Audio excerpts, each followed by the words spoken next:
Good evening.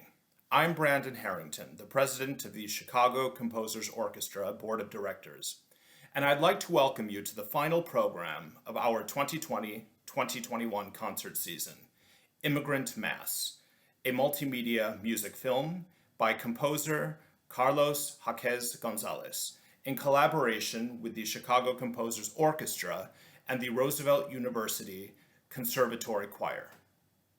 This work reflects the lives and struggles of those who have sought better lives in America.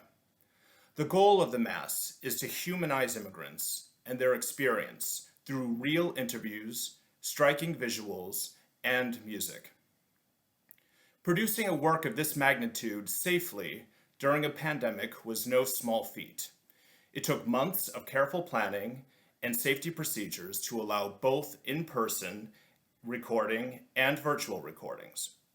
We are grateful to our musicians, staff, our board of directors, and all those involved behind the scenes for ensuring the health and safety of all involved.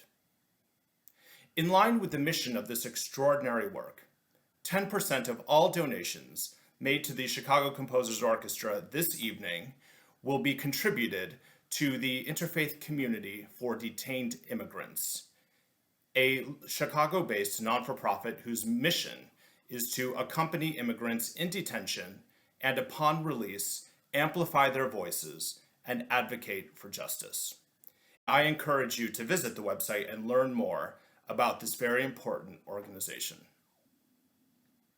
Looking forward to next season, we will feature CCO commissions, genre-defying collaborations of visual art and music, and works that push the boundaries of sound art. We are thrilled to bring all of this to you live and in person. We hope that you'll consider making a donation to the CCO at this time. Our goal is to raise $5,000 before the end of our fiscal year on June 30th in order to support our triumphant return to the concert hall. You may make donations at our website, chicagocomposersorchestra.org/support.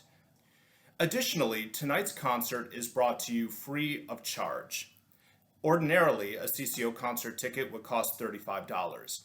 If you feel so moved to donate this amount or any amount, great or small, it would be tremendously appreciated by the CCO family. Furthermore, an anonymous donor has agreed to match all contributions made between now and June 30th up to $1,000, so your contribution could be doubled. The CCO would like to offer a special thanks to the composer, Carlos Jaquez Gonzalez, for not only composing the music for tonight's program, but putting in a tremendous amount of effort to compiling and producing the virtual production. This project would not have been possible in any way without all of his efforts. We thank him. And finally, we thank you for your ongoing support.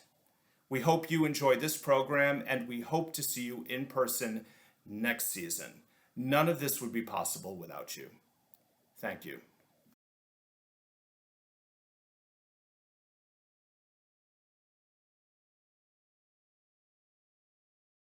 They put me in a blue uniform when I arrived. I met some guys who had been in detention I've been in for ICE 2 custody years. for a long time. Some for 3 years. It has been over 2 years since I was put in I started detention, crying and for only nothing. God knows if I will be released After or 11 deported days, back they to my called me country in of for an origin. interview. I told them I don't my want to be time in here anymore. incarceration, Right now, I would don't have know only what God I'm knows what doing. I've been through. The first month I Degradation, I was told that after 6 months, deprivation, I would see a judge. It should have been a civil It runs detention. could turn into I one my fellow year. immigrants.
cage.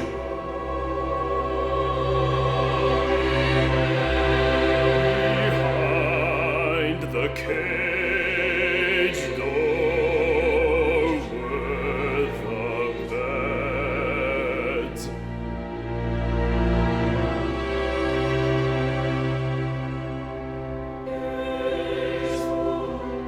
They would taunt you behind the cage like we were animals.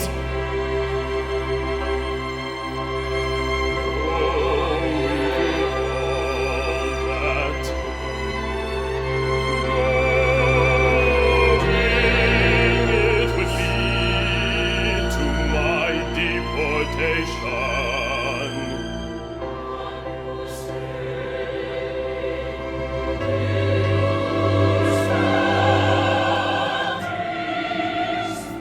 I did not eat for 3 days. They put me in solitary.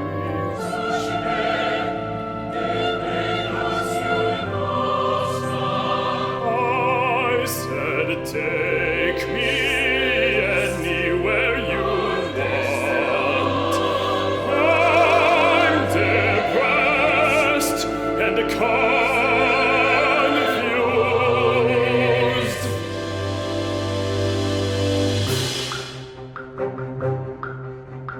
Gloria to Sol Santos.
To sleep because you're wandering one. Am I going to leave while you wait a deep depression? And 'tis you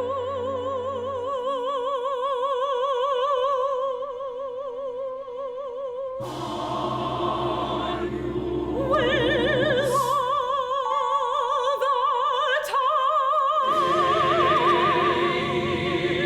be wasted.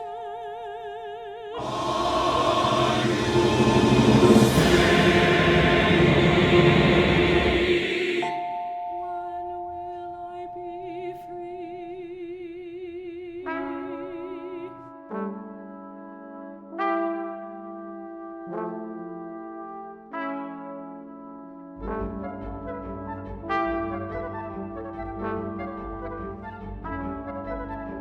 Are you staying? Are you staying? Are you staying? Are you staying? Rejoice!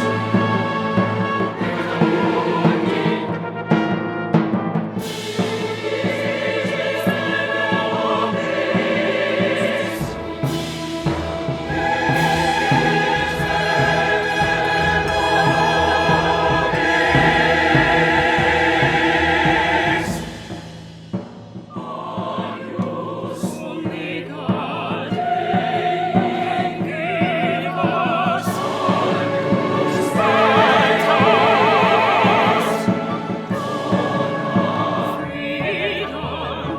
Love is good.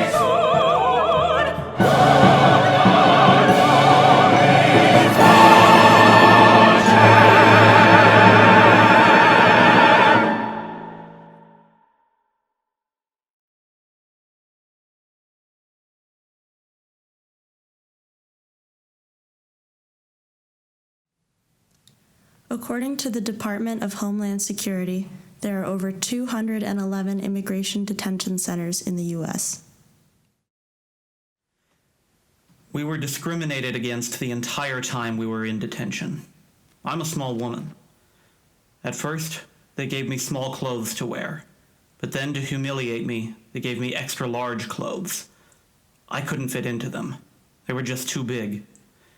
They did things like this all the time, specifically to humiliate and punish us.